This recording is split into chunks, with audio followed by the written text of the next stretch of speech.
കുന്നത്തൂർപ്പാടി മുത്തപ്പൻ ദേവസ്ഥാനത്ത് മഹോത്സവത്തിന്റെ ഭാഗമായി മൂലംപറ്റ ഭഗവതി കെട്ടിയാടി. ശനിയാഴ്ച പുലർച്ചെ കെട്ടിയാടിയ സന്താന സൗഭാഗ്യങ്ങളുടെ ദേവതയും മുത്തപ്പന്റെ അമ്മയുമായ ഭഗവതിയെ കാണാനായി നിരവധി ഭക്തരാണ് എത്തിയത്.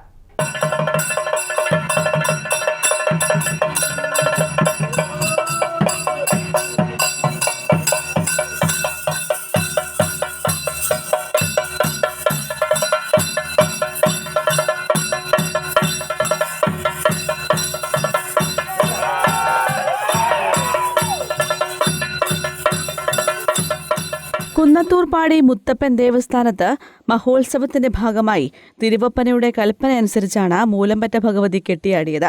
ബാലനായ മുത്തപ്പൻ കുന്നത്തൂർപ്പാടിയിലെത്തിയപ്പോൾ ഭദ്രകാളി സ്വാഗതം ചെയ്ത് പുത്രനായി സ്വീകരിച്ചുവെന്നാണ് ഐതിഹ്യം. ദാരികവധത്തിന് പരമേശ്വരന്റെ ഫാലലോചനത്തിൽ നിന്നു പിറന്ന ഭഗവതി അസുരനിഗ്രഹത്തിനു ശേഷം പാടിയിൽ കുടികൊള്ളുകയായിരുന്നു എന്നും വിശ്വാസമുണ്ട്.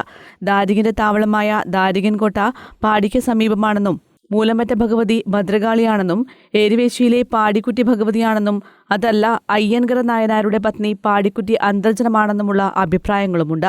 ഉത്സവത്തിന്റെ ആദ്യത്തെയും അവസാനത്തെയും ദിവസങ്ങളിലൊഴികെ മറ്റു നാളുകളിൽ ചോറൂണിനു ശേഷം ഇന്ന് മാതാവിനെ കെട്ടിയാടണമെന്ന് തിരുവപ്പന ആജ്ഞാപിക്കുകയാണ് പതിവ്. പിന്നെ ദൈവത്തിന്റെ കാലിൽ വീണ് അനുഗ്രഹം വാങ്ങി മുഖത്തെഴുത്തിന് കിടത്തും. മുത്തപ്പന്റെ മുടിയഴിച്ചയുടൻ ഭഗവതിയുടെ ദാരികവധ തോറ്റം തുടങ്ങും. ഭഗവതിയെ കെട്ടിയാടുന്നത് വണ്ണാനാണെങ്കിലും തോറ്റം പാടുന്നത് അഞ്ഞൂറ്റാനായിരിക്കും. തോറ്റം നടന്നുകൊണ്ടിരിക്കെ ഭഗവതി കോമരത്തിന് ദർശനവും നിയോഗവും ഉണ്ടായിരിക്കും.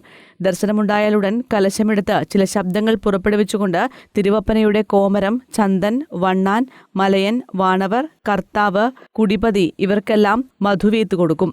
ഈ വീത്ത് കിണ്ണത്തിലാണ് കൊടുക്കുക. അപ്പോഴേക്കും ഭഗവതി മുടിവയ്ക്കും. മുള, നാര് ഇവ കൊണ്ട് ഗോപുരാകൃതിയിൽ കെട്ടിയുണ്ടാക്കി മലവാഴിയില കൊണ്ട് അലങ്കരിച്ചതാണ് മൂലംപറ്റ ഭഗവതിയുടെ മുടി. പട്ടുകൊണ്ട് ഉടയാടയും ആഭരണങ്ങളും വേണം. സൂര്യോദയത്തിനു മുൻപ് ഭഗവതി മുടി അഴിച്ചിരിക്കണം. 2 നാഴിക നേരം മാത്രമേ ഭഗവതി കെട്ടിയാടാൻ പാടുള്ളൂ. മത്സ്യമാംസാദികൾ പാടില്ല. സ്ത്രീകൾ ഭഗവതിക്ക് നേർച്ചയായി വസ്ത്രം നൽകും.